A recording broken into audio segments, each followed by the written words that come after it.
Boa noite a todos os irmãos do Centro Espírita Caminhando para Jesus, demais companheiros que acompanham através do YouTube as palestras que realizamos aqui. Hoje teremos mais uma noite de luz, de aprendizado. Será a 154ª reunião online. E eu pediria para o nosso irmão Orlando fazer a prece inicial. Assim seja. Boa noite a todos.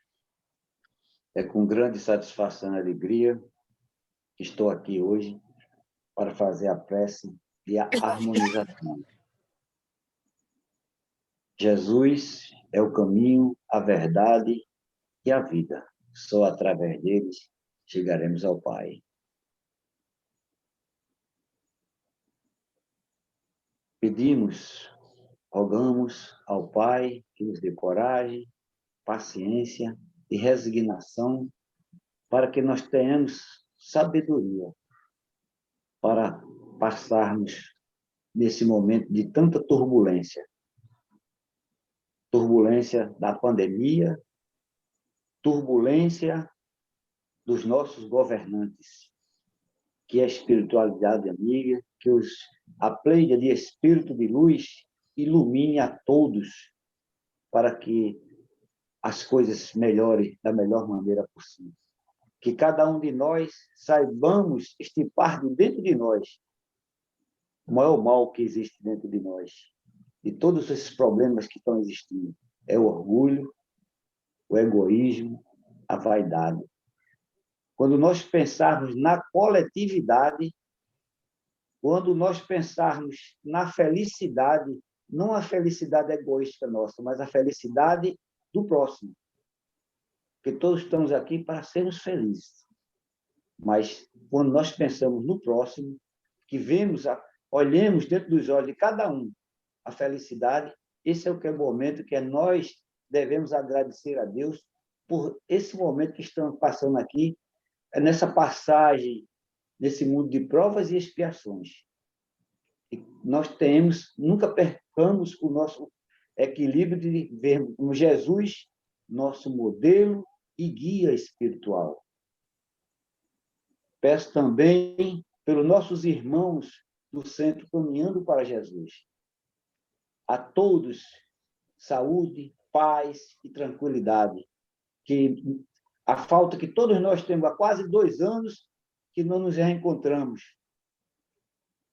Eu acredito que eu estou com saudade, como todos estão com saudade, de nós nos encontrarmos, conversarmos. Eu sei que essa nossa palestra, esse nosso contato virtual, online, certo? É muito gratificante para que nós não esquecemos da nossa doutrina e que, nesse momento, só temos que orar pelo universo, pelos nossos irmãos que estão nos hospitais, pelas equipes médicas, por todos, enfim. Assim sendo, só temos a agradecer. Muita paz para todos. Assim seja.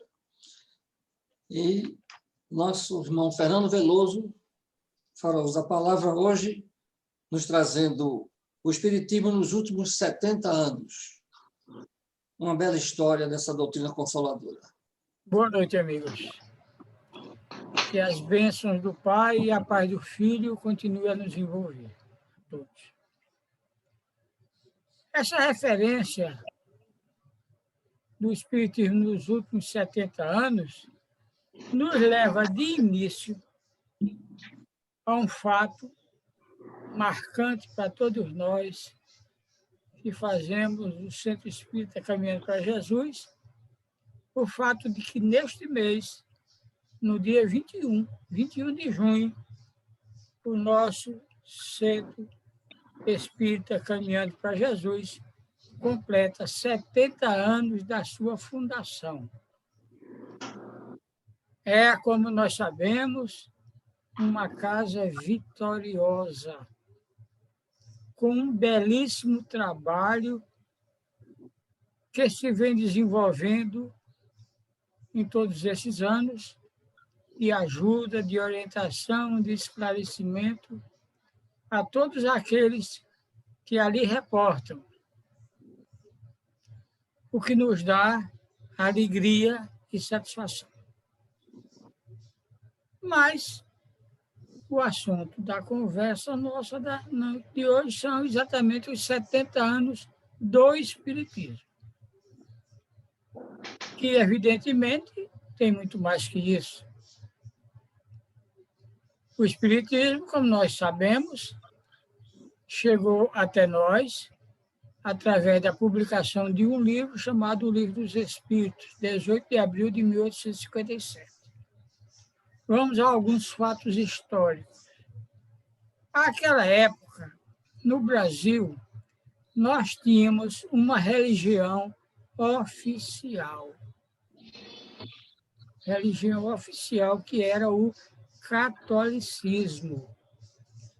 Então, quando nós falamos do catolicismo, não vai aqui nenhuma crítica, absolutamente, é só o fato histórico. Pode entrar. Nós éramos um país com uma religião oficial. E isso aconteceu até a proclamação da República, 15 de novembro de 1889. Em 15 de novembro, com a proclamação da República, houve também a separação do Estado da religião. E esse fato foi amplamente festejado por grandes figuras das artes, das letras. E por quê? Porque, àquela altura, o Espiritismo, que tinha sido se iniciado em 1857, já era amplamente divulgado no Brasil, com um número enorme, não de seguidores, não diríamos de seguidores, mas de simpatizantes, em todas as escalas da sociedade. E eu lembraria um nome, que esse era marcante, que nessa oportunidade publicou um artigo nos jornais elogiando o fato da separação do Estado da religião em função, principalmente, da divulgação da doutrina espírita, que foi Rui Barbosa, a Águia de Aia. Era um simpatizante do espiritismo, como outros valorosos brasileiros da época. Mas aí aconteceu outro fato.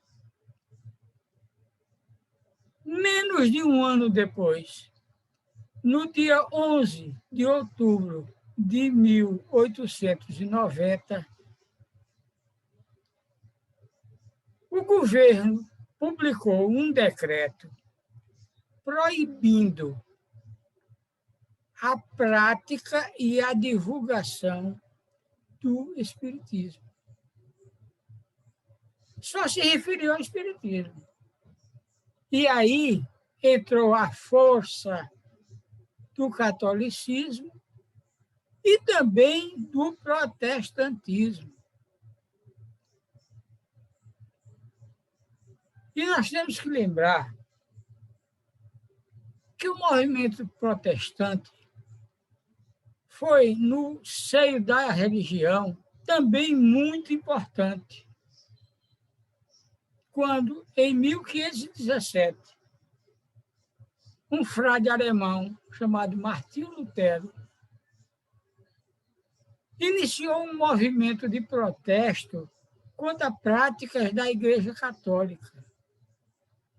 E, à época, ele publicou 95 teses que eram contrárias à Igreja Católica, inclusive, principalmente, uma que se referia à venda de indulgências. Porque na Igreja Católica, na confissão, os pecados eram perdoados. Mas, para entrar no céu, eles vendiam as chamadas indulgências. E este frade, com outros seguidores, se insurgiu, publicou essas 95 teses e iniciou aí um outro ciclo de uma nova religião que veio a se chamar de protestantismo. Uma das coisas importantes que o Lutero fez no momento foi a divulgação da Bíblia, porque a Bíblia, até então, só era lida pelos padres, ou seja, os dirigentes católicos. O povo não tinha acesso à Bíblia, só aqueles dirigentes oficiais do catolicismo tinham a condição de ler a Bíblia. E, àquela altura, já tinha acontecido outro fato extraordinário para a humanidade, que eu particularmente acho que até não é muito divulgado nem festejado, o fato de que, em 1430, um outro alemão chamado Gutenberg criou a imprensa, porque até então os livros eram copiados. Existiam, inclusive, aqueles frades copiadores. Imagine, alguém escreveu um livro e só chegar ao público através de cópia, como era deficiente. Então, a partir de 1430, com a criação da imprensa, o Gutenberg deu condição a que houvesse a divulgação dos livros com uma maior velocidade. E disso se aproveitou o Lutero para traduzir e divulgar a Bíblia.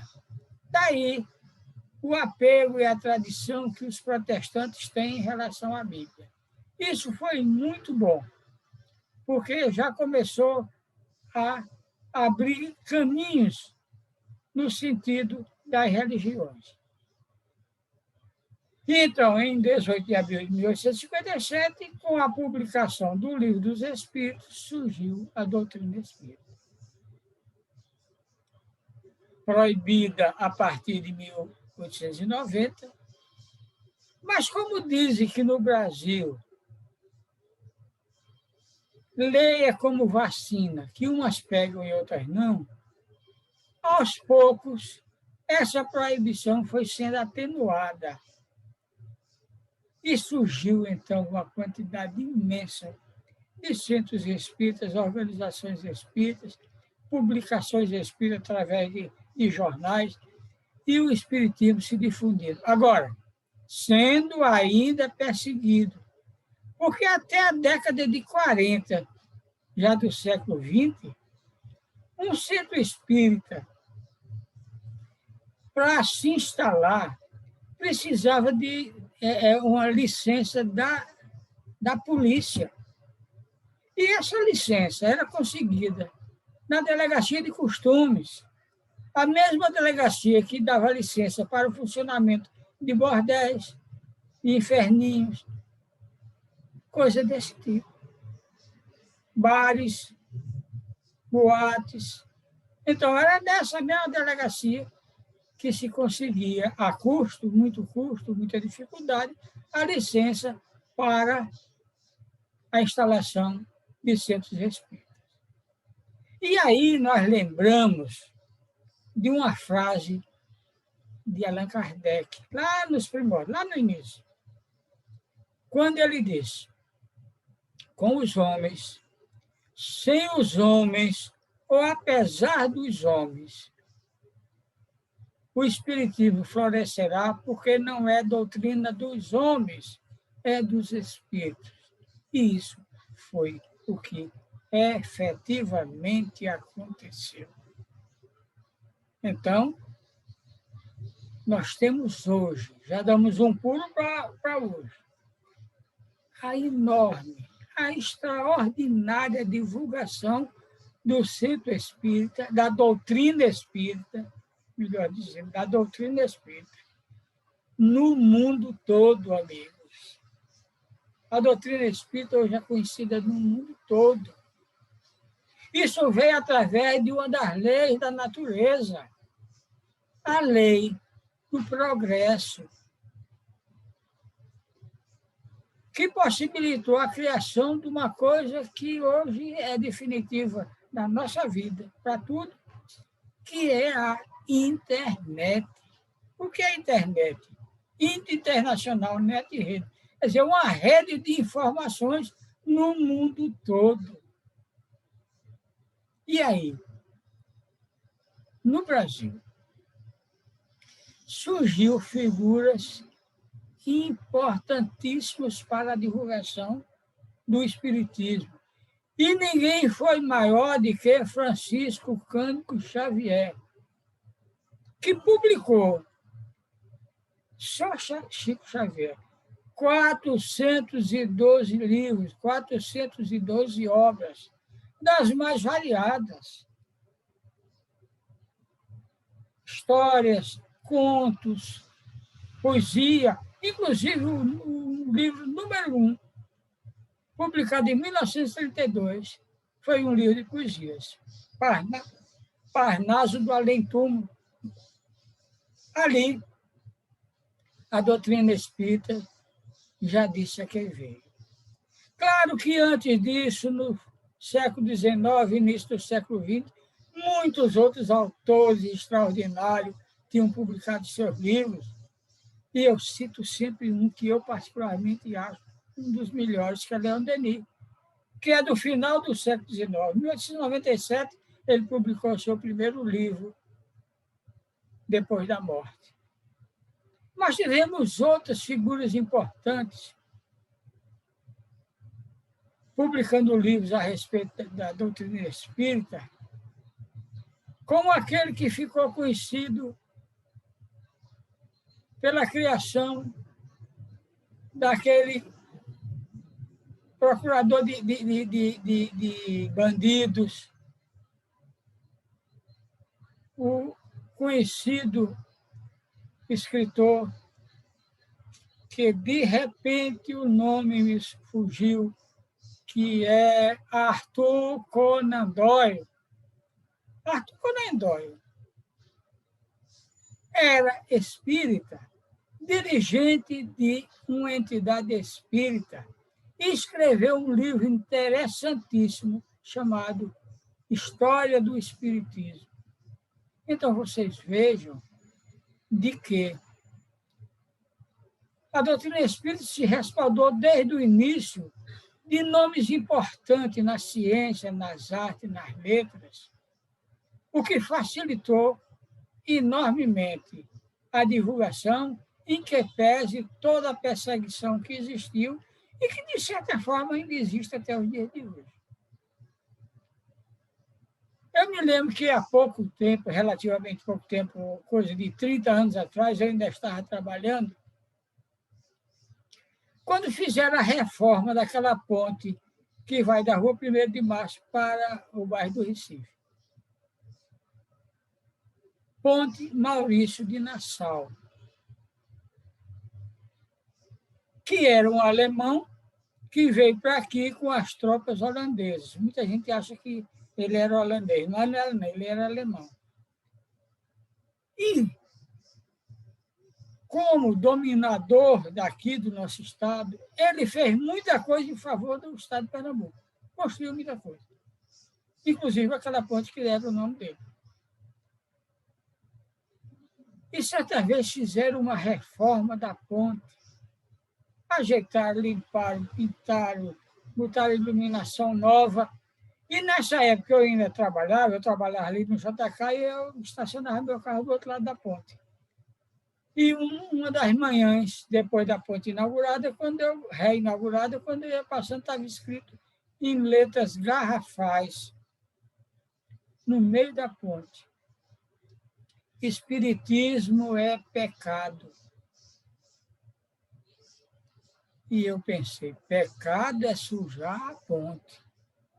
Não é espiritismo que é pecado, não. Isso é o quê? Perseguição religiosa, que ainda hoje, lamentavelmente, existe, se bem que bastante atenuada. Então, houve essa divulgação enorme da doutrina espírita, principalmente através de livros.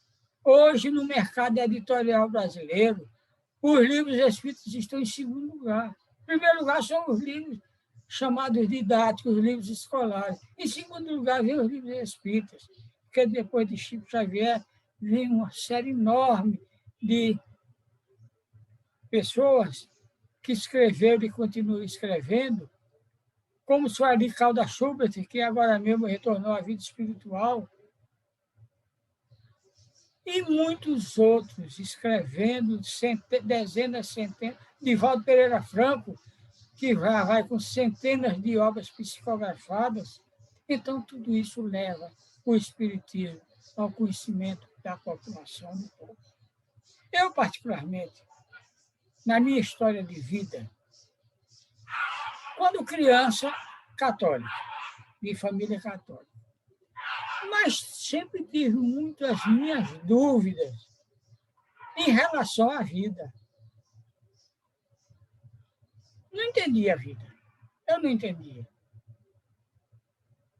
O rico, o pobre, o bonito, o feio, o saudável, o doente, pessoas que tinham tudo para dar certo e dava errado, tem pessoas que tinham tudo para dar errado e davam certo. Uns que nasciam com todas as condições e, de repente, perdiam tudo. Outros que nasciam sem nenhuma condição, até de sobrevivência, e acabavam se tornando, se não homens de bens, pelo menos homens de bem. E o espiritismo, a doutrina espírita, a prática da doutrina espírita, eu já conhecia de casa, porque minha mãe era médium. E, às vezes, nós morávamos em Garanhuns, e lá ela nunca frequentou o centro espírita, não. Ela, às vezes, fazia reuniões em casa. E eu assistia, confesso, com muito medo, porque quando ela falava com uma língua, um sotaque, uma língua diferente, aquilo me assustava. Até que uma das guias dela, uma cabocla, que se intitulava de Cabocla Zaira, ela, em algumas vezes, começou a falar comigo. E, na hora que ela falava comigo, me deu algumas informações, me disse algumas coisas que vieram se confirmar quando eu já adulto, me acalmaram mais. E me deram a certeza absoluta do espiritismo. Porque minha mãe não tinha por que simular uma coisa daquela. Quando eu já, aqui no Recife, porque aos 15 anos, próximo de completar 16, eu vim definitivamente para cá. E na companhia de um primo, que hoje é cunhado, que foi, inclusive, quem me levou para o caminho para Jesus, ele um dia me convidou.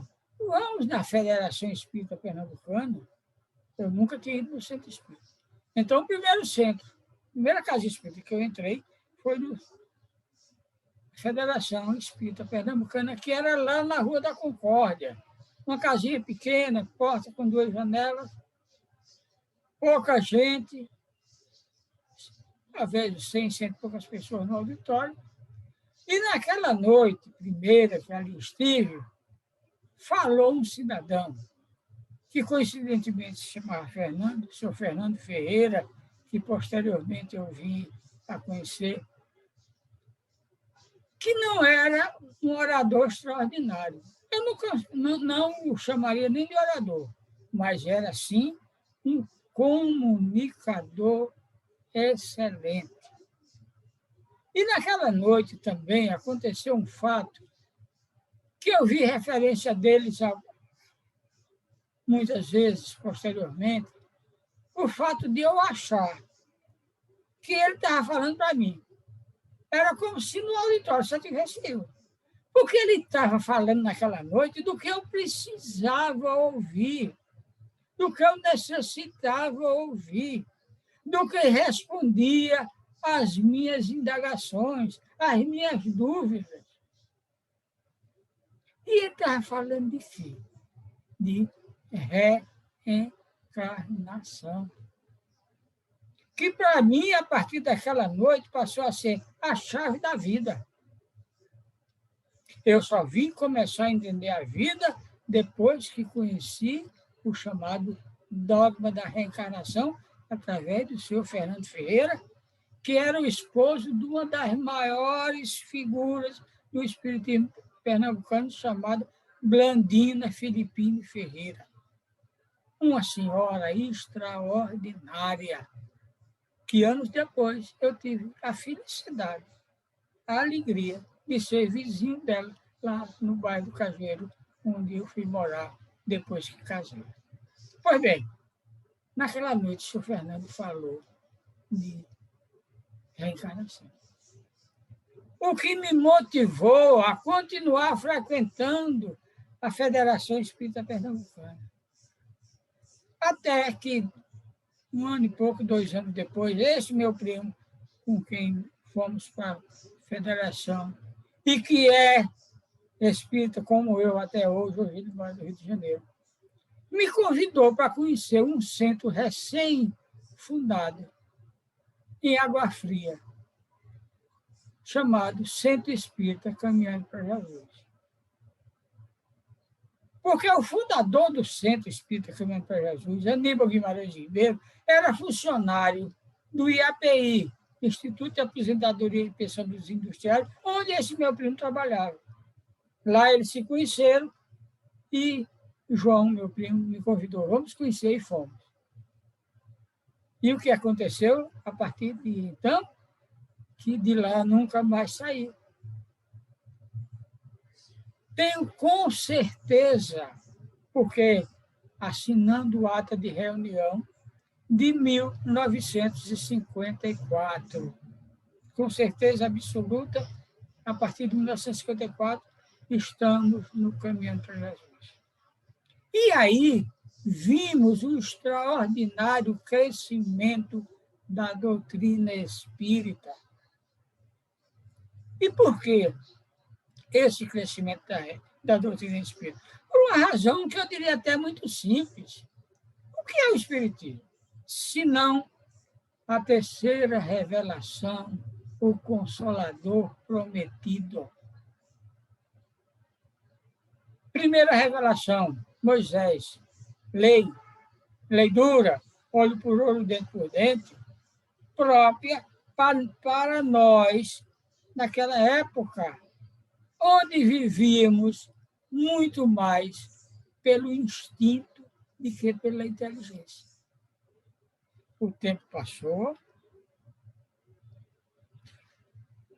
a nossa inteligência relativamente se desenvolveu e chegamos ao segundo grande e definitivo momento, que foi a vinda até nós, a encarnação no nosso planeta de Jesus, o Cristo, Jesus, o enviado.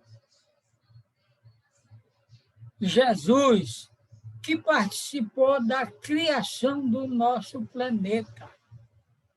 Jesus, que é o comandante espiritual do nosso planeta. Aqui esteve entre nós, trazendo a segunda e definitiva revelação, baseada em quê? No amor. O amor como o estágio mais evoluído do sentimento. Então, através de pequenas histórias, passou informações importantíssimas. Era simples, era objetivo, era direto. Dizia o que nós precisávamos naquela época de ouvir. Em todos os momentos, aproveitava para dar lições. Histórias importantíssimas. Pequenas histórias. Como aquela do semeador, parábola do semeador, que Carribaixo, o Sutra chama de a parábola das parábolas, onde ele mostra o que é a nossa vida e a nossa responsabilidade diante da vida. O semeador saiu a semear e a semente caiu em diferentes terrenos. E ele cita os diferentes terrenos, desde aquele que foi absorvido pelas pedras, até aquele último, onde, sendo um bom terreno, absorveu a semente e fez com que ela germinasse e desse bons frutos. E aí, traduzindo a parábola, nós encontramos o quê? Jesus, o semeador, a semente, a palavra de Deus, o terreno, nós. Então, já aí, ele mostrava a nossa responsabilidade diante da vida. E assim seguiu uma quantidade enorme de parábolas, onde ele, de forma objetiva, direta e simples, passava informações. Como aquele outro momento extraordinário da mulher adúltera, aquela mulher que estava sendo perseguida por homens que iam apedrejá-la por ela ser uma adúltera. E ela foi se amparar ao lado dele, pedindo ajuda a ele. E, naquele instante, ele dirige-se aos apedrejadores, como nós sabemos, e disse aquela frase simples, objetiva e direta: que estiver isento de pecado, atire a primeira pedra. E, logo em seguida, ao se reportar a eles, já não os encontrou. E todos indo embora. E diz a história, e os velhos saíram primeiro. Ou seja, se eu estivesse lá, era um dos primeiros a sair. Por quê? Tinham mais pecado que eu. E aí ela se dirige a ele. Ele se dirige a ela. E o que é que ele faz em relação a ela? Ele a absolve? Não. Ele a condena? Não. Ele a aconselha. E para aconselhá-la, ele faz um discurso? Faz uma pregação? Não. Ele diz, salvo engano, 5 palavras. Vá e não peque mais. Ele só disse 5 palavras. Vá e não peque mais. Um conselho. Porque o que ela tinha feito de errado até então, ela ia ter, de alguma maneira, que resgatar. Então, não aumente os seus débitos.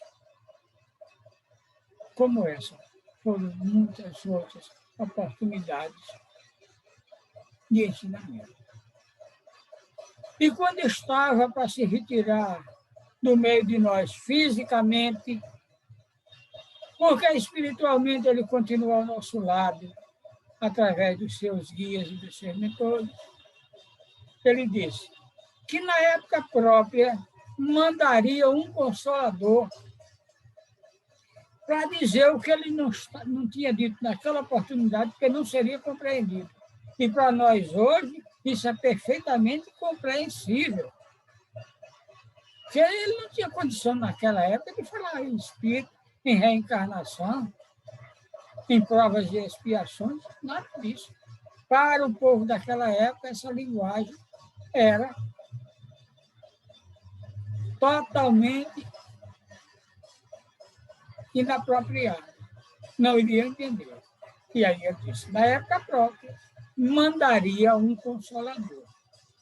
E esse consolador prometido nos chegou através da mensagem dos espíritos superiores, aqueles que, reunidos, passaram a Allan Kardec todas as informações necessárias a que ele organizasse essa doutrina, através de um livro, como nós sabemos, chamado Livro dos Espíritos, que na sua publicação inicial, 18 de abril de 1857, tinha 501 perguntas, com alguns desdobramentos.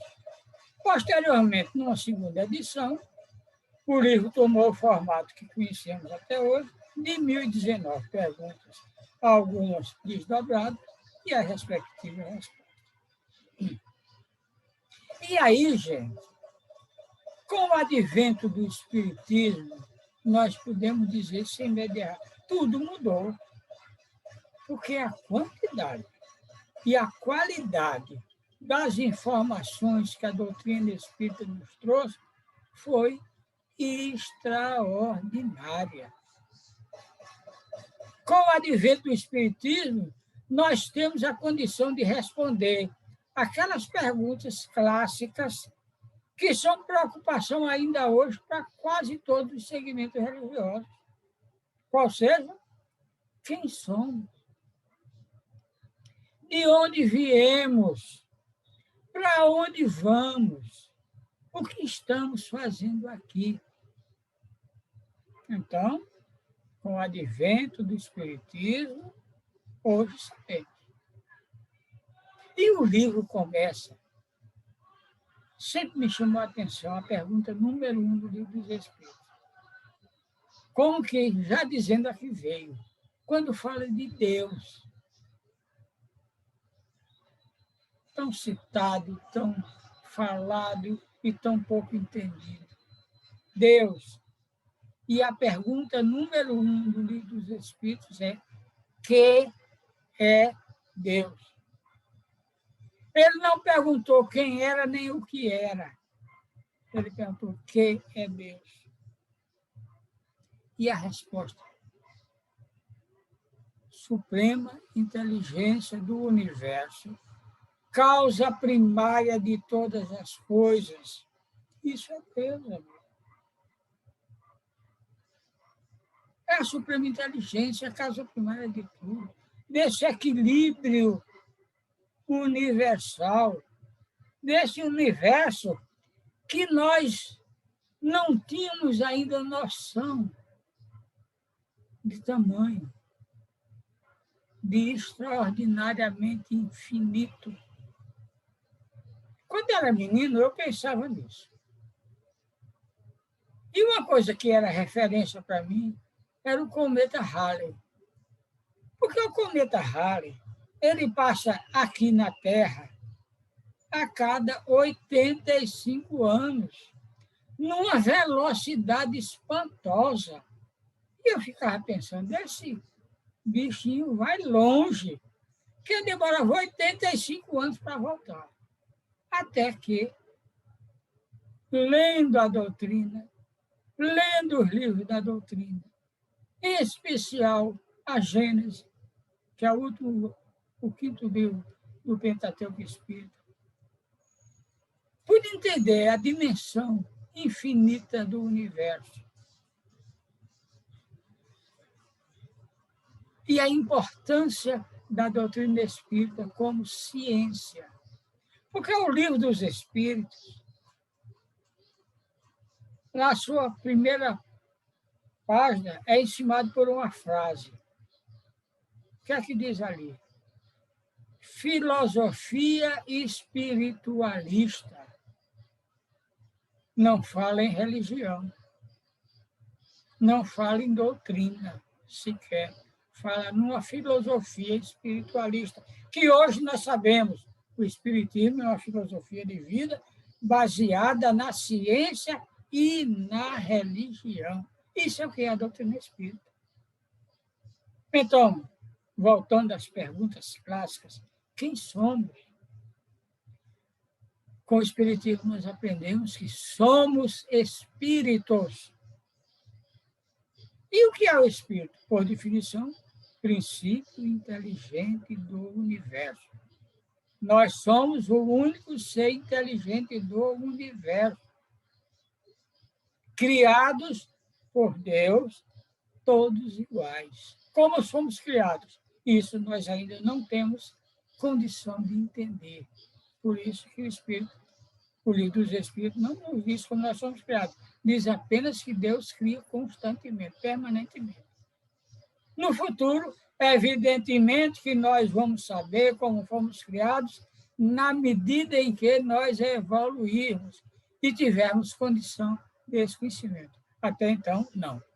Então, nós somos espíritos, criados simples e ignorantes, todos iguais.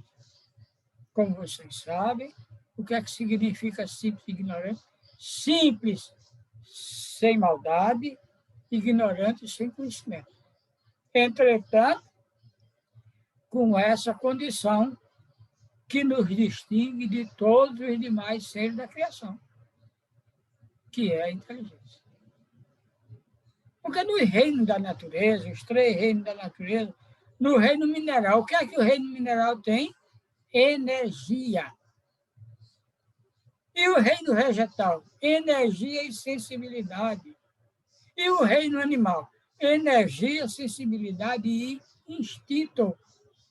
E aí vem o grande pulo para o reino animal, que somos, porém, reino hominal.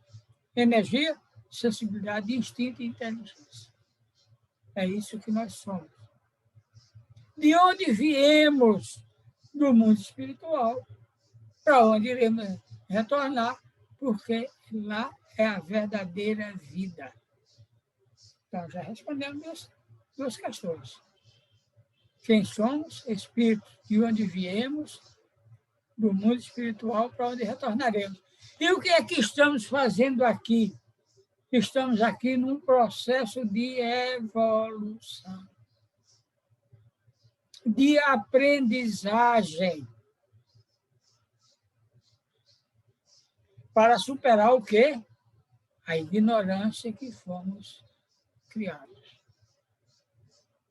Então, através das vidas sucessivas, das vidas não, das existências, porque a vida é uma só, das existências sucessivas, nós vamos nos despojando da ignorância,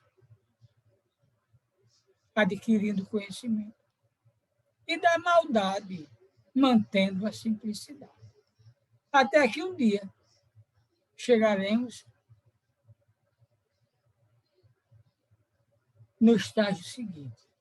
Quem somos, de onde viemos, estamos para onde vamos. Vamos para os mundos superiores, na condição de puros espíritos, e todos nós seremos um dia. Pelas religiões judaico-cristãs, nós aprendemos que a vida começava no berço e terminava no túmulo. E que depois do túmulo viria 2 condições. Os bons iam para o céu e os maus para o inferno, como lugar definitivo. Não tinha outra solução. Os pecadores, os sem pecado no céu e os pecadores no inferno. E aí vem a doutrina espírita, nos mostrando a realidade da vida. Nós somos eternos. Nós seremos todos um dia puros espíritos, habitando mundos evoluídos. Por isso, disse o Cristo, na casa do Pai tem muitas moradas.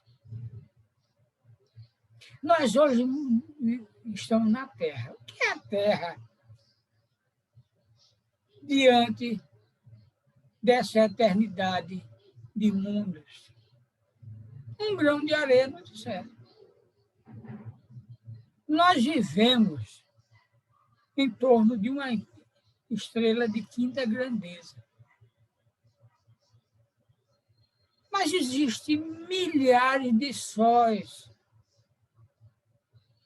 A nossa galáxia, chamada de Via Láctea, é uma das menores.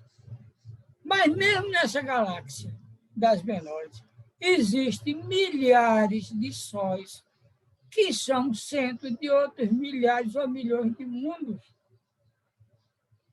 Então, há uma escala infinda de mundos para onde nós iremos, na medida em que evoluir. E aí? A partir dessas informações, e de muitas outras que nos trouxe a doutrina espírita, inclusive da inexistência de milagres, de mistério. Não existe milagre, não existe mistério. Existem coisas para as quais nós não temos ainda capacidade de entender. Então, quando eu não entendo, eu digo que é um milagre, eu digo que é um mistério, mas nada disso existe. E aí nós vamos nos reportar ao dia de hoje, ao que nós estamos aqui vivendo. e a importância da doutrina espírita, dos ensinamentos da doutrina espírita para o dia que nós estamos vivendo. Porque é uma coisa que a vida toda nos incomoda, é a questão das cobranças, provas e expiações, o sofrimento, as causas dos sofrimentos. Por que sofremos? Título de um livro. Por que sofremos? O sofrimento é castigo de Deus? Até então, isso nos era dito. Que por castigo de Deus, nós, os que errássemos, os pecadores, iríamos curtir para sempre o fogo do inferno. Isso era castigo de Deus. Mas como castigo de Deus? Se Deus é soberanamente bom e justo, qual o pai que condenaria um filho a uma pena eterna? E aí vem a doutrina espírita nos ensinar que o sofrimento e a dor não são castigos. Sofrimento e dor são consequência dos nossos erros. Deus não se preocupa diretamente com nenhum de nós, pessoalmente, não. Pergunta 916 do Livro dos Espíritos.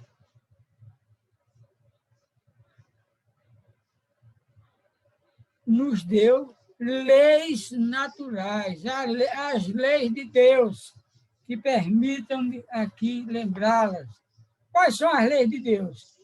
Lei da adoração, lei do trabalho, lei da reprodução, lei da conservação, lei da destruição, que é o momento que nós estamos vivendo, lei de sociedade, a importantíssima lei da sociedade.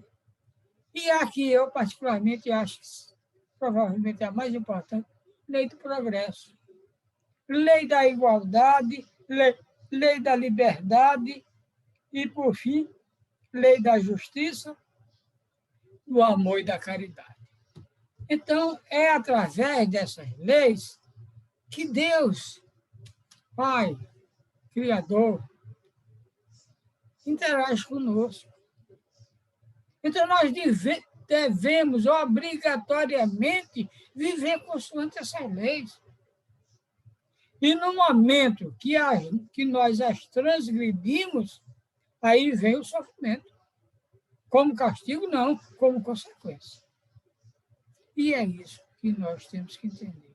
Esse momento que nós estamos vivendo, a lei do progresso é inderrogável, ela não para. E o nosso planeta também está dentro dessa lei. Então, nós estamos vivendo uma transição planetária.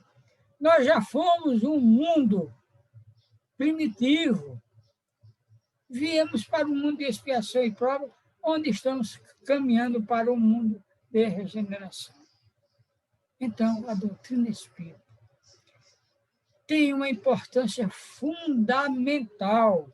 É por isso que ela cresceu, é por isso que ela, hoje, ocupa as mentes de criaturas no mundo todo.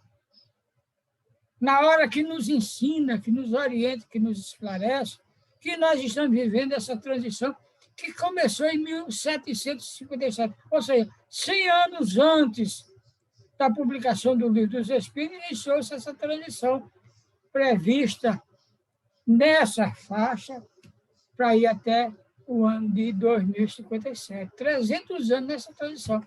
E é aí onde nós estamos inseridos. Chico Xavier, já citado anteriormente, que desencarnou no ano 2012, uns 10 anos antes do desencarne, ele recebeu uma comunicação onde dizia que até o ano de 2019 nós iríamos passar por uma guerra ou por uma pandemia, como forma de retirar daqui aqueles que não tinham, no momento, condição de estar nesse planeta. Nós estamos vivendo, gente, uma depuração. Milhares e milhares, através de quê? Dessa pandemia. Porque se fosse uma guerra, primeiro, não seria uma guerra mundial. Dificilmente seria uma guerra mundial. E uma guerra, como nós já dissemos em outras oportunidades, suscita vingança. E a pandemia está suscitando o quê? Colaboração. Todos se ajudando. E não temos dúvida que esse momento vai passar. Não vai ser tão rápido, mas vai passar. E quando passar, nós teremos outra condição no nosso planeta. Porque aí se fazem presentes os princípios da doutrina espírita, trabalho, solidariedade, tolerância. Como nós estamos vendo a solidariedade sendo exemplificada e executada. As criaturas se ajudando. É uma cesta básica, é um prato de comida, assistência de todas as formas, trabalho. O trabalho extraordinário dessas pessoas que eu sempre tive admiração por elas, que são o pessoal da área de saúde, é o médico, a enfermeira, é o auxiliar, um trabalho extraordinário. Muitos deles se incapacitando, até desencarnando por conta desse trabalho, mas dele não se afasta. E o progresso que está acontecendo. Quando falaram na vacina, alguém disse assim, essa vacina não vai sair, porque vacina é geralmente 10 anos, no mínimo. E nós já estamos vendo a vacina. 1 ano, 2 anos, porque fruto do trabalho e da lei do progresso, nós estamos vivendo outro momento.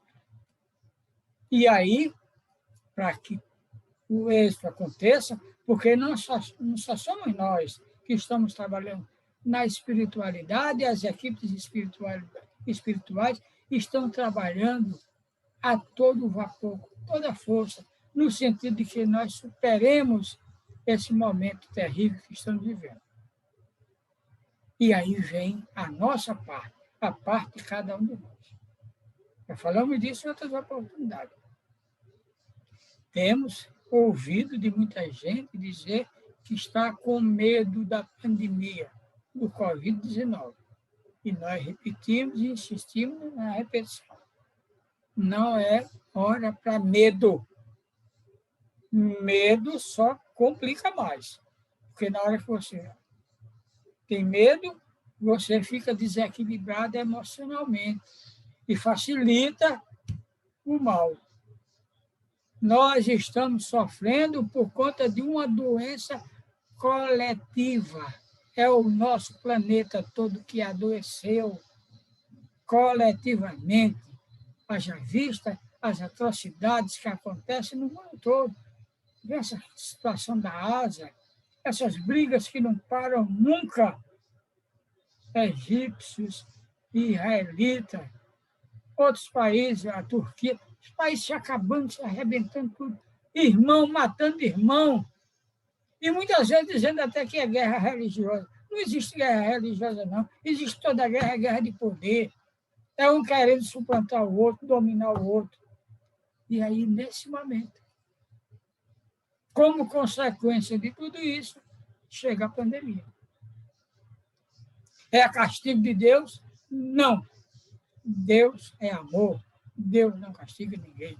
É consequência dos nossos erros, da nossa imprevidência. E aí compete cada um de nós fazer o que é de sua responsabilidade. O que é que as autoridades estão no momento dizendo? É evitar ir para a rua. Só sai de casa se tiver necessidade. E se assim o fizer, máscara, distanciamento, a higienização das mãos, ande com a garrafinha no bolso, onde chegar, higiene você mesmo a sua mão. Porque aí você está colaborando para que essa situação se resolva mais rapidamente. Agora, um outro questionamento se faz quando nós estamos no momento de apuração, é que nós só estamos saindo daqui agora aqueles que não terão oportunidade de imediato reencarnar na Terra, e sim em mundos compatíveis com o seu grau de evolução. Porque muita gente de realmente bom adiantamento espiritual também estão saindo daqui, sendo levados. Para quê?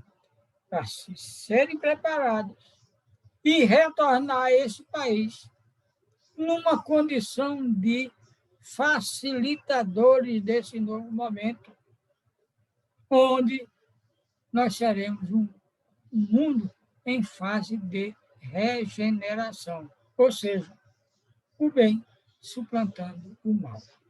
Até um dia, quando todos nós formos espíritos de luz. Esse é o destino de todos nós. Inclusive, já falamos tanto nisso, promessa do Cristo, quando disse, orando ao Pai, nenhum daqueles que me entregaste se perderá no caminho, e os entregar a eles somos nós. Então, tudo isso que está acontecendo, todas essas informações que nos aliviam a dor, que nos mostram caminhos, nos foram trazidos pela doutrina espírita. Daí, a importância da divulgação da doutrina espírita. Daí, a importância de casas como o Centro Espírita Caminhando para Jesus, que no próximo dia 21 vai completar 70 anos de trabalho profícuo no sentido de bem divulgar a doutrina espírita. Muita paz para todos. Muito bem, Fernando. Como sempre, agradecidos. O tempo corre e fizemos uma bela viagem através do tempo, uma retrospectiva pequena por causa do tempo, mas você sintetizou muito bem o que a doutrina espírita representa para a sociedade, para a humanidade, porque Jesus, a palavra de Jesus não foi só para um grupo, foi para todos, somos todos filhos de Deus. E nós estamos gratificados com mais uma bela apresentação sua, nos trazendo esclarecimentos e nos fortalecendo através dessa doutrina consoladora. Pediria, por favor, que você fizesse a nossa prece de encerramento. Vamos orar. Jesus, amado Mestre, somos gratos por esta oportunidade em que procuramos, mais uma vez, divulgar a tua doutrina de amor e de misericórdia. Estamos passando por um momento dificílimo no nosso planeta, vivendo uma pandemia, mas que entendemos perfeitamente que tudo isso é resultante dos nossos erros, das nossas impropriedades em relação às leis naturais, às leis de Deus. Pedimos que, através dos teus guias de amor e de misericórdia, fortaleça todos nós e dê a todos nós uma condição mínima de uma mudança, no sentido de que tudo se esclareça e tudo seja resolvido no menor espaço de tempo. Certo da tua misericórdia, certo do teu amor, que nunca nos faltou. damos por encerrado os nossos trabalhos na noite de hoje. Que assim seja. Assim seja. Em nome de Deus, em nome de Jesus, agradecemos mais uma noite de luz para todos nós e pedimos àqueles irmãos que estão ainda em tratamento que mantenham-se harmonizados para serem beneficiados nesse segundo horário. Boa noite e muita paz para todos.